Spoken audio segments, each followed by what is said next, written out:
Pembahasan kita hari ini adalah mengenai teks berita. Pernahkah kalian mendengar, menonton, atau membaca suatu informasi berkaitan dengan suatu peristiwa? Jika iya, itulah yang disebut dengan berita. Lalu, apa sih yang dimaksud dengan berita? Berita adalah suatu informasi berupa fakta yang disampaikan oleh seseorang, baik melalui media cetak atau elektronik, dengan bahasa yang singkat, padat, dan jelas. Pembahasan selanjutnya adalah mengenai unsur-unsur berita. Unsur-unsur berita adalah 5W plus 1H atau dalam bahasa Indonesia disebut dengan adik simbah. Apa, di mana, kapan, siapa, mengapa, bagaimana.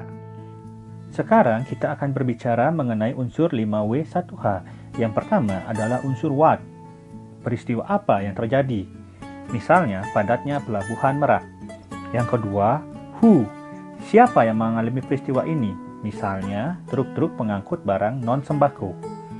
Where, di mana peristiwa terjadi? Misalnya, di pelabuhan penyeberangan Merak.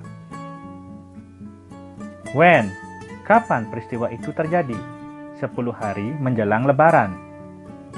Why, kenapa atau mengapa peristiwa itu terjadi? Misalnya, adanya larangan melintas bagi truk non-sembako pada tanggal yang telah ditentukan. How, bagaimana? Bagaimana proses terjadinya peristiwa? Proses tersebut menyebabkan antrian truk di pintu masuk kapal.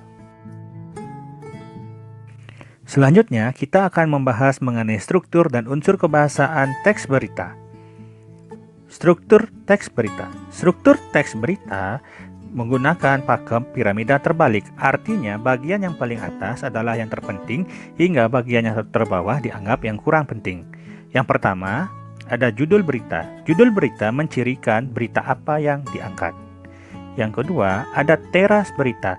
Teras berita merupakan bagian yang paling penting. Teras berita sering juga disebut dengan lead atau kepala berita. Di bagian ini berisi pokok-pokok 5W plus 1H. Selanjutnya adalah tubuh berita atau body berita.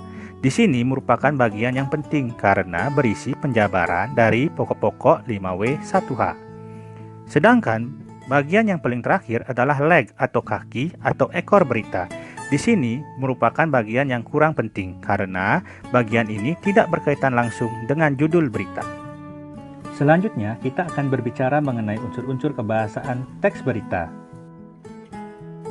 Penggunaan bahasa baku.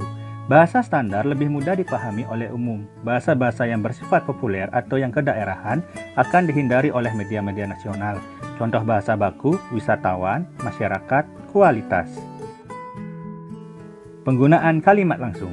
Penggunaan kalimat langsung ditandai oleh tanda petik ganda dan disertai keterangan penyertanya. Penggunaan kalimat langsung terkait dengan pengucipan pernyataan-pernyataan oleh narasumber. Contoh, bantuan sudah ada, tegasnya.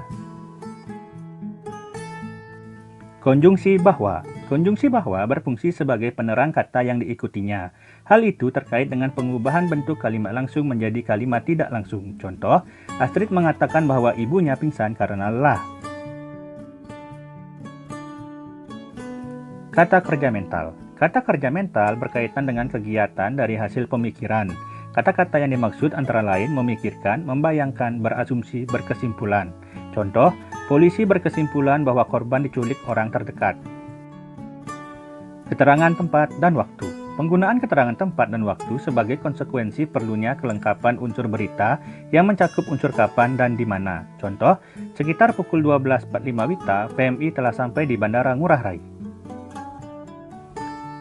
Konjungsi temporal. Konjungsi temporal berkaitan dengan pola penyajian berita yang mengikuti pola kronologis atau urutan waktu. Konjungsinya antara lain sejak, setelah, awalnya, akhirnya, dan sebagainya. Contoh, setelah mendapat laporan, polisi kemudian menuju ke TKP. Terima kasih telah menyaksikan. Jangan lupa like, komen, dan share agar video ini lebih bermanfaat untuk kita semua.